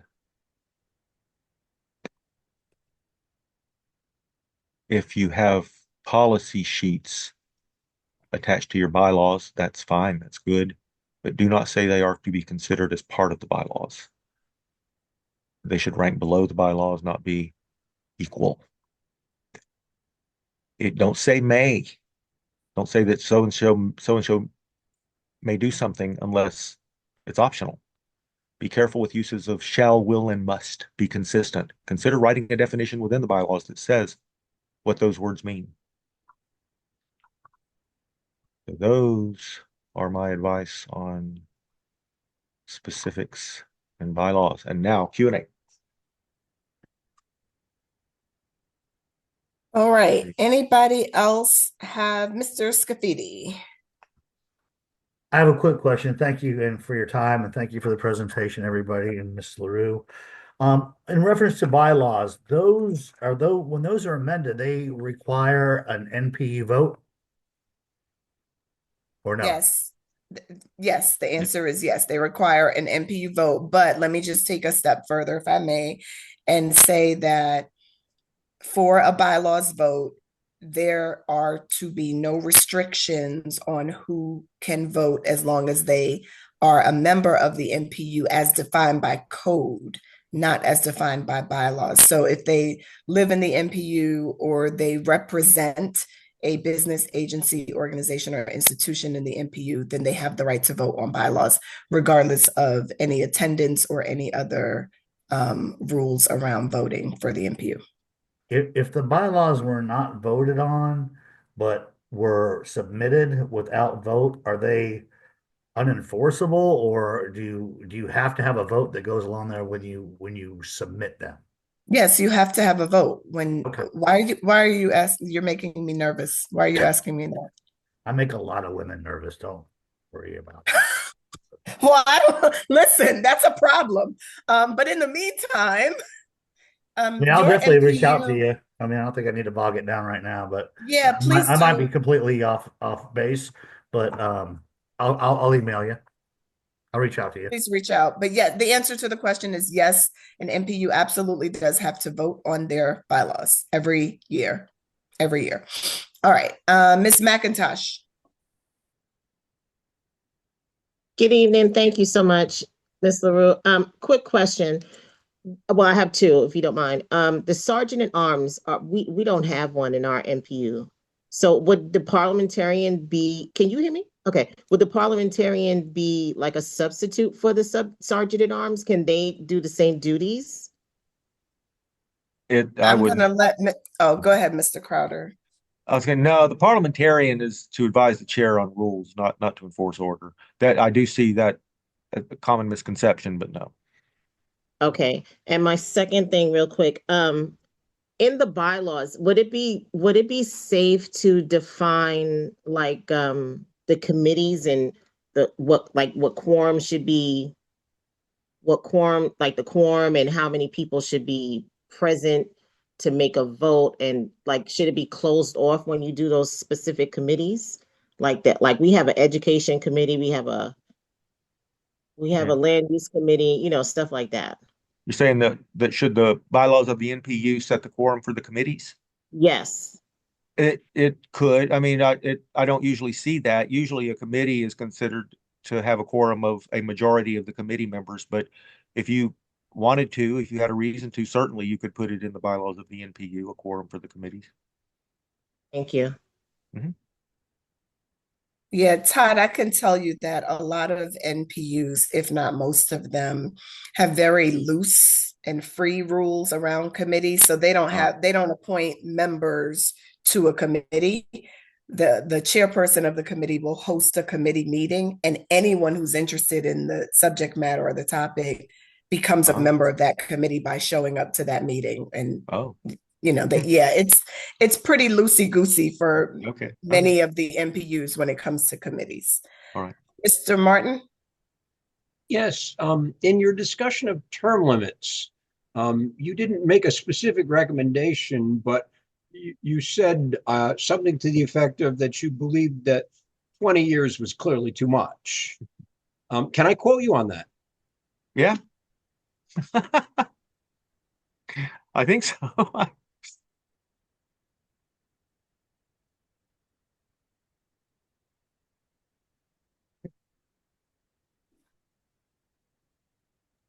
I'm sorry, I missed Mr. Martin's question. I know it was about term limits. I'm going to assume that you were able to answer it, Todd.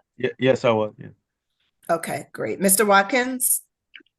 I just want to make sure I'm hearing correctly that about the bylaws and who can vote on them. You said the bylaws and the bylaws only are the one thing that you have to follow city ordinance about who is a resident or a member of the NPU. Can you clarify that? So you're saying anybody within that geographic region of that NPU, if they live there or hold a business, they can come in and vote on the bylaws, regardless of the NPU's attendance. Am I hearing that correctly? You are hearing that correctly, 100%. All right. Okay. All right, Mr. Scafidi? Yeah, thanks. In reference to the special rules of order, where would we reference the time limits if we wanted to adjust that? Where in the Roberts Rules of Order does it talk about certain minutes for presentations, rebuttal, conversation, and that stuff? So I can look that up. Oh, I can find that for you real quick. Let's see. And we have, while Todd is looking for that, we have what I think is pretty simple language around that. We helped a couple of NPUs over the years write policies to, some of them complained about having meetings that were too lengthy or having too much discussion, or what is most common with NPUs, having committee meetings during the general body meeting. So you're meeting as an NPU, but for multiple reasons, depending on the NPU, instead of actually voting on the item that's on the agenda, you're hosting an entire committee level discussion, digging deep. And that takes obviously a lot of time. So we helped write policies or rules around how long a person can speak, how long their speech can be, and how many times they can be called on, which is simply that you don't call on them twice until everyone else has spoken and each person gets 2 minutes. Some NPUs have opted to do 2 minutes per question, meaning on this application, you only get to speak one time and you only get to speak for 2 minutes, up to 2 minutes, that one time you get to speak. Others, that's a little too restrictive, so that you can speak as many times as you want, but not longer than 2 minutes each time. And Todd, you ready? Yeah, is that something that's in the bylaws, that is inserted into the bylaws? Or? No, never. And Todd mentioned that as well today. It's not recommended that you put something like that in your bylaws, but in your rules that you attach to your bylaws or your policy statement that you attach to your bylaws, because those can be suspended more easily. Whereas if it's in your bylaws, it is what it is. It's the law of the MPU. But if it's in the rules, you can motion to suspend the rules for a good reason. Okay, it's section 43. It's called debate. And the 10-minute rule is on page 367. And that also talks about length of reports, committee reports, and things like that. Oh, That's too. no. This is just debate and okay. So committee as far reports. as committee reports, we kind of decide that on our own. Yeah, if you want, I mean, Roberts doesn't have a rule on limiting committee reports, but if you want one, you would make one and put it in special rules of order. Okay. All right. Thank you. Mm-hmm. All right, so it is 7:58, and I understand I have a couple of things to share before we close. So I don't see any other hands. And instead of doing what I normally do and ask, is everyone sure? Any more questions? I'm not going to do that because it's 7:58. But if you do have additional questions that you didn't get to ask, please feel free to email us at npu-u@atlantagA.gov. That's npu-u@atlantagA.gov. I want to thank Todd Crowder for for teaching this class tonight and for teaching all of our parliamentary classes and for always being available to take our questions. This was, as always, really thorough and really very helpful. So thank you so much, Todd. I am going to now share, if I can find my screen. Oh,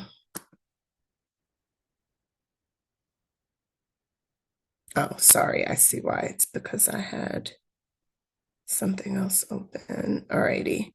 Here we go.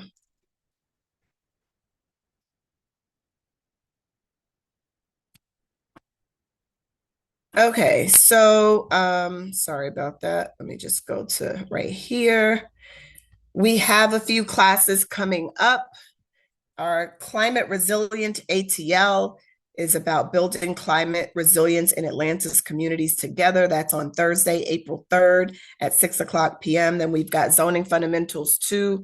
Keep in mind that that has a prerequisite of Zoning Fundamentals 1. If you haven't taken 1, you cannot take 2. That class is Tuesday, May 13th at 6:00 p.m. And then we have the legislative process on Thursday, May 29th at 6:00 p.m.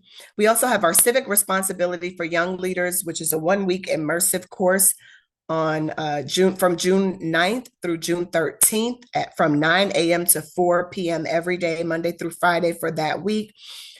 This program is for rising juniors and seniors.